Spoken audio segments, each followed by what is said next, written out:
Joining us in the studio, a legal practitioner and also former second vice president of Nigerian Bar, Mr. Monday Obani. Good to have you. Yeah, Millicent, hi.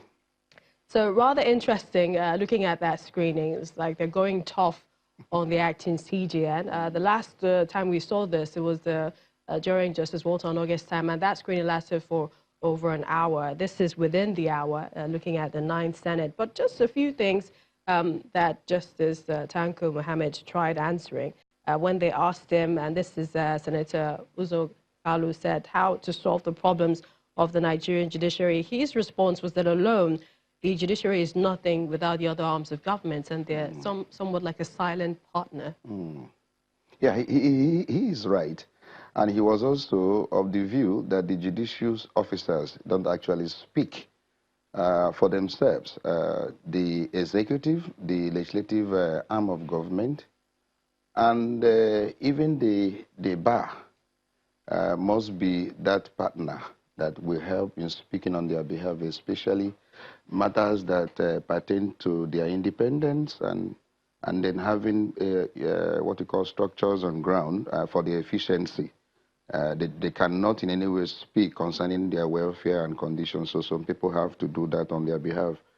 And it's a very important arm of government. So many things revolve around the judicial system. You want to have a country that is peaceful, a country that is working, a country that is efficient. The legal system must be up and doing. And so when you have an efficient and effective legal system, a judicial system that is a very good umpire, you find out that the country will be one of the best countries in the world. So it's an important arm of government. I'm very happy with the process that is clearly going in the House. And I know that at the end of the day, he will be confirmed as the substantive CJN. All right, we're going to take a break right now on the program, and still following the screening of the CJN, we'll bring you an update on that. Plus, the PDP asking the president to declare a state of emergency on the security situation in Nigeria. Still to come. Welcome back to the program, and we're still taking a look at a lot of the issues, and this is as the screening of Justice Tanko Mohammed, acting CJN, is ongoing at the Senate. Let's turn to our correspondent covering that for us, Terry Ikumi.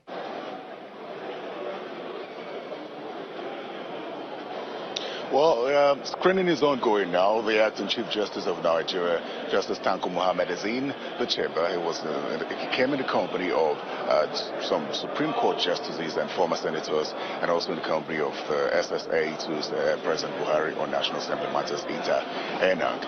Now, something happened before he was ushered into the chamber. The Senate went into a closed-door session, which some say is unprecedented, because this is a public officer. But we're made to understand that the closed-door session was to allow members to discuss among themselves as to the importance of this process and how there should be no rancor.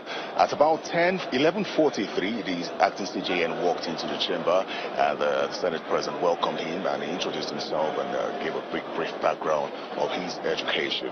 And then the first set of questions were thrown in two in number. The first was from Senator Abamboro, who asked him about his vision and thoughts for the judiciary if he is confirmed. And the acting Chief Justice is currently responding to that. The second question was on the cases of the huge number of persons awaiting trial, and it was raised by Senator George Sekibo, who pleaded with the acting CJN, asking him to set up possibly an ad hoc court that could look into such matters to prevent persons who have spent so much time awaiting trial from languishing in prison. So it's looking like it's going to be a long day, because the President of the Senate says quite a number of the senators are interested in asking the acting CJN, these questions. Many thanks, Terry Ikumi, for that update. And we also know that copies of the nominees' curriculum vitae was distributed to lawmakers to enable them, have an adequate background information about him and his career, and perhaps which is also bringing up questions on the day. Thank you so much, Monday Obani, for staying tuned and joining us. But, going back to the question that was asked, and you saying that the judiciary is silent. So how indeed is there checks and balances? Would you say that they are equal when you look at the separation of powers, executive legislature and the judiciary. Yeah, it's not as if they're silent in every respect. You can hear them through their judgments.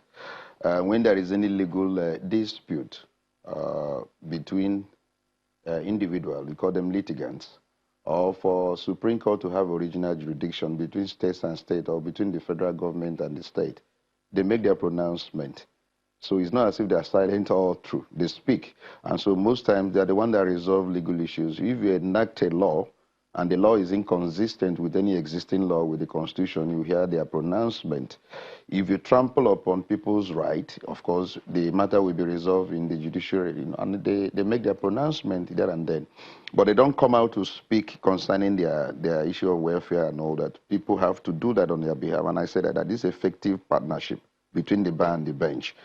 Most times, the bar has to speak on behalf of the bench, and we've been doing that over the years. Then the executive must also bring in bills that will ensure that the independence is there. I'm sure you are aware of the ongoing arrangement to have the autonomy, the financial autonomy of both the judiciary at the state level and the State House of Assemblies. No, that was initiated by the executive. So the issue of their independence is very, very important. It's of priority, because a judicial system, as I said earlier, that is very effective and efficient, tells a lot on the society. It's a good thing you mentioned that, because seeing how the former CJN left office and all that followed, coming before an election, and this state now, and seeing that this screening is taking place, what faith do you have that Justice Tanko Muhammad will be able to bring back that trust in the judiciary? Well, it has to. We've discussed over Justice Onogen's matter over a long time, and we don't need to overflog the issue. The most important thing is that eventually he was said to have resigned, and then we now have a new CJ that is coming in. He's eminently qualified to be the CJ. And if you look at the CV, which you have read out, he's been in the judiciary. He's the most senior of them all. An issue of character, an issue of experience, character and experience is key. And I think he has all that in clear abundance. So he has to justify this particular honor that has been given to him before the Senate today, because the law requires that particular input from the Senate. They have to be the one to confirm. The president has sent his name, recommended by the NJC. This is clear compliance with Section 231 of the 1999 Constitution as amended. So what is going on now is a process, and that process has to be completed. So if he answers all the questions rightly and they go ahead to confirm, he becomes the substantive CJN of the Federation. Indeed. And I think we wish him well. Well. We wish him well. All right, we'd like to thank you so much, Second former Vice President of Nigerian Bar Association, Mr. Monday Obani, for joining us. My pleasure. Well, the city of Abuja lately is now home to a series of protests, and this morning yet another protest has greeted the streets of the nation's capital. Protesters from different ethnic group, they've gathered to commemorate the International Day of Justice with a protest march decrying the level of insecurity in the country, asking for urgent action from President Buhari. Our correspondent Kayla is covering that rally with some updates on the procession. The group is asking the president to take more decisive action on the state of insecurity in the land. They said at the rally that they want the president to know that the unity of Nigeria is negotiable. It is the International Day of Justice, and these protesters behind me are of various tribal connotations. Now, what they're doing today is shedding light on the insecurity in the country. In fact, like you can hear behind me, someone here is speaking Yoruba here as well. A lot of people from different tribes, they say, are going to be at this unity fountain today to protest at the level of insecurity in the country and asking President Buhari to take immediate action on the situation, especially in the southwest. They're using the killing of the daughter of the Afenifere leader as a point of contact for the protest today.